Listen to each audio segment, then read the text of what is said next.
بسم اللہ الرحمن الرحیم۔ السلام علیکم۔ کہانی ہب آفیشیل میں خوش آمدید۔ آج پھر دوستوں میں آپ کے لیے ایک بہت ہی اچھی اور سچی کہانی لے کر آئی ہوں۔ نئے آنے والے دوستوں سے گزارش ہے کہ وہ میرا چینل کو سبسکرائب کریں اور بیل آئیکن کو پریس کریں۔ تو چلیں بڑھتے ہیں کہانی کی جانب۔ یہ عجیب، دلچسپ، ناقابل یقین واقعہ مجھے ایک ریٹائرڈ کرنل صاحب نے سنایا تھا۔ اس کہانی کے راوی مجھے راولپنڈی شہر کے ایک مشہور پارک میں ملے تھے۔ موصوف روزانہ شام کو یہاں جاگنگ کے لیے آتے تھے۔ میں ان دنوں اس پارک کی نرم و تازہ گھاس پر بیٹھ کر ایم اے کی تیاری کر رہا تھا۔ کرنل صاحب چونکہ روزانہ شام کو وہاں آتے تھے اور اتفاق سے میں بھی وہاں ریگولر اپنی اسٹڈی کے لیے جاتا تھا، تو وہاں میری ان سے شناسائی اور علیق سلیق کافی حد تک بڑھ چکی تھی۔ وہ اکثر پورے پارک کا چکر لگا کر کچھ دیر میرے پاس آ کر بیٹھ جاتے تھے۔ انہیں علم تاریخ میں کافی عبور حاصل تھا۔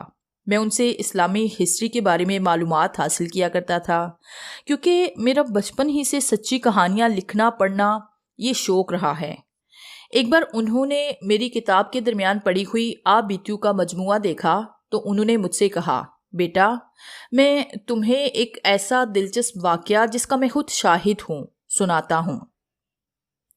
قارئین، سچی کہانی کی دلچسپی کے لیے کرنل صاحب نے جیسا واقعہ سنایا وہ میں ان کی زبانی ہی آپ لوگوں کے گوشے گزار کرتا ہوں۔ یہ ان دنوں کی بات ہے جب میرا خاندان تقسیم ہند سے پہلے دلی کے ایک چھوٹے سے گاؤں اوکھلے میں رہا کرتا تھا۔ ان دنوں اس علاقے میں دریائے جمنا سے آئی ہوئی ریت بکھر گئی تھی۔ گورو نے اس ریت کو آمدنی بنانے کا ذریعہ بنایا اور اس ریت کے ٹھیکے دینا شروع کر دیے۔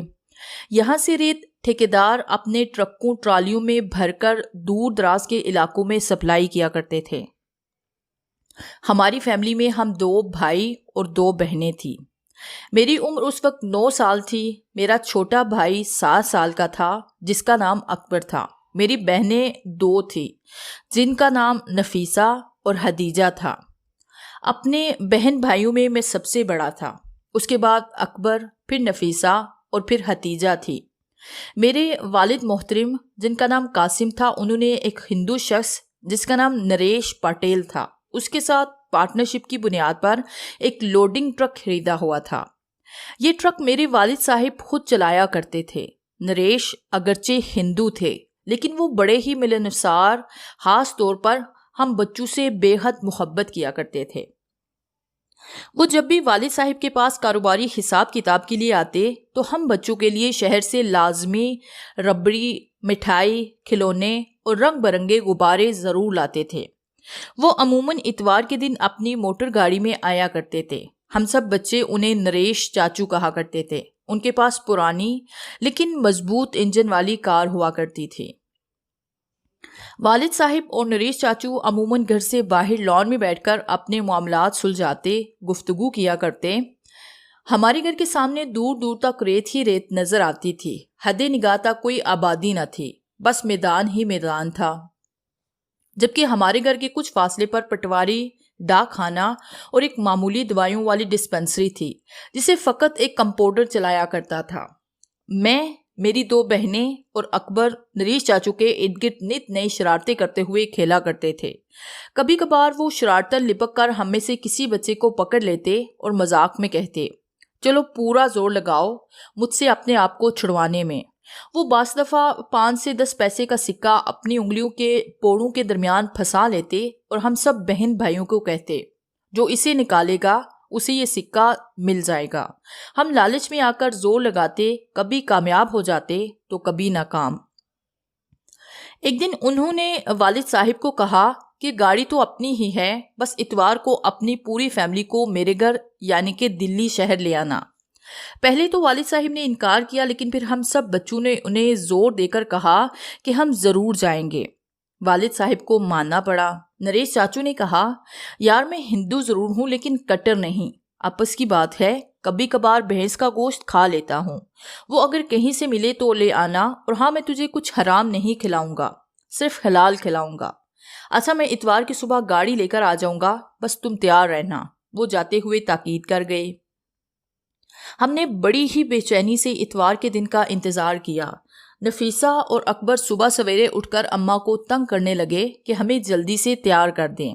ہم مذکورہ اتوار کو جب نریش چاچو کے گھر پہنچے، ان کی رہائش در حقیقت دلی کے بہت آبادی والے علاقے میں تھی۔ یہاں ہر طرف ہندو سے متعلق مندر، رنگ برنگی مورتیاں نظر آ رہی تھی۔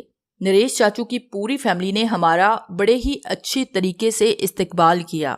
ان کی بیوی گیتا آنٹی اور 3 بچوں جو کہ تینوں لڑکے تھے، جن کی عمریں بالترتیب گوپال 14 سال کا تھا، اشوک 10 سال کا تھا اور جتندر 8 سال کا تھا، ان سے ہمیں انہوں نے ملوایا۔ تعارف کے بعد انہوں نے ہمیں ایک کمرے میں بٹھا دیا۔ میری امی کو گیتا آنٹی نے اپنے پاس دوسرے کمرے میں بلا لیا، جبکہ ہم بچے نریش چاچو کے بچوں کے ساتھ گل مل کر کھیلنے لگے۔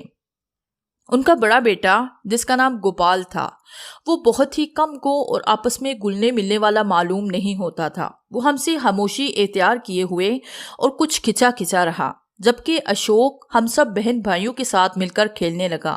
میں نے جتندر سے کہا، آؤ تم بھی ہمارے ساتھ مل کر کھیلو، بلکہ ابا نے بھی میری تائید کرتے ہوئے کہا، بیٹا ہم تو آپ لوگوں کے لیے یہاں آئے ہیں، آپ ان سب دوستوں کے ساتھ مل کر کھیلو۔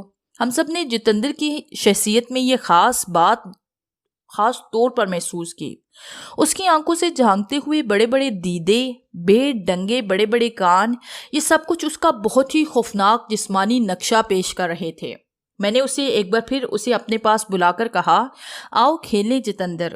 نہیں عابد، مجھے کھیل کھیلنے سے سخت نفرت ہے، لیکن مجھے ڈرائنگ بنانے کا بہت ہی حد تک شوق ہے۔ کیا میں آپ کو کوئی تصویر بنا کر دکھاؤں؟ چاچو نے اس کی خوب ہی تعریف کرتے ہوئے کہا، یہ اس عمر میں بہت ہی اچھا ڈرائنگ کرتا ہے، بیٹا ذرا قاسم انکل کو ڈرائنگ بنا کر تو دکھاؤ۔ وہ اپنی جگہ سے اٹھا اور چھوٹی بڑی نئی پرانی رنگ برنگی پنسلوں کا ڈبہ اٹھا کر لے آیا۔ دیکھتے دیکھتے بڑے ہی مختصر وقت میں اس نے ایک تصویر بنا کر پہلے میری بہن نفیسہ کو دکھائی۔ نفیسہ نے گھبراہٹ کے عالم میں ہلکی سی چیخ ماری۔ کیا ہوا بیٹی؟ ابا نے کہا۔ وہ اس نے بہت ہی بھیانک شخص کی تصویر بنائی ہے، نفیسہ نے ڈرتے ہوئے کہا۔ مجھے دکھاؤ۔ میں اور اکبر جب اس کے قریب گئے تو ہم یہ دیکھ کر حیران رہ گئے کہ اس نے بہت ہی صفائی اور خوبصورتی سے ایک بھیانک آسیب کی بنائی ہوئی تصویر بنائی تھی، جس کی خون آلود سرخ زبان باہر لٹکی ہوئی تھی اور سر پر آگ کے شعلے بڑک رہے تھے۔ ہمارے اور اس کے پورے خاندان نے جب اس کی عجیب کاوش کو دیکھا تو فرتے حیرت سے حیران رہ گئے۔ ہم میں سے کسی کو یقین نہیں آ رہا تھا کہ اس نے اتنی اچھی بھیانک تصویر بنائی ہے۔ بیٹا تمہارے ہاتھ میں تو جادو ہے، تم بہت ہی اچھے مصور بن سکتے ہو، لیکن تمہیں بھوت اور آسیبوں کی تصویریں نہیں بنانی چاہیے، ابا نے اسے نصیحت کے انداز میں کہا۔ اس سے پہلے کہ وہ کچھ بولتا، نریش چاچو نے بات کاٹتے ہوئے کہا، یہ کہتا ہے کہ یہ تصویریں میں نہیں بناتا، یہ تصاویر کوئی مخلوق میرا ہاتھ پکڑ کر بنواتی ہے۔ انکل مجھے جنوں بھوتوں کی شکلیں عام نظر آتی ہیں۔ آنٹی گیتا بولی، یہ عام بچوں سے بہت ہی مختلف ہے، یہ نہ تو ان کی طرح کھیلتا ہے، نہ پیسوں کی ضد کرتا ہے، اور نہ ہی اسے کچھ زیادہ اچھا پہننے کا شوق ہے۔ ویسے یہ تعلیم میں میرے دونوں بچوں سے قدرے بہتر ہے، انہوں نے مسکراتے ہوئے کہا۔ بس یوں سمجھ لیجئے کہ یہ ہمارے گھر کا سائیں سادھو ہے۔ چاچو نے اس کے سر پر شفقت سے ہاتھ پھیرتے ہوئے کہا۔ جب تک ہم نریش چاچو کے گھر رہے، وہ لمحہ بہ لمحہ عجیب و غریب حرکات کرتا رہا۔ مثلاً جب کھانا چنا گیا تو اس نے 2 بڑی پلاؤ کی بڑی پلیٹیں تیزی میں چٹ کر ڈالی اور ہر نوالے کے ساتھ پانی کے 2-3 گھونٹ پی جاتا، کبھی بے مقصد مسکراتا، پھر یکدم چپ سادھ لیتا۔ اس نے ہمیں بتایا کہ وہ روزانہ ½ کلو شکر کھاتا ہے۔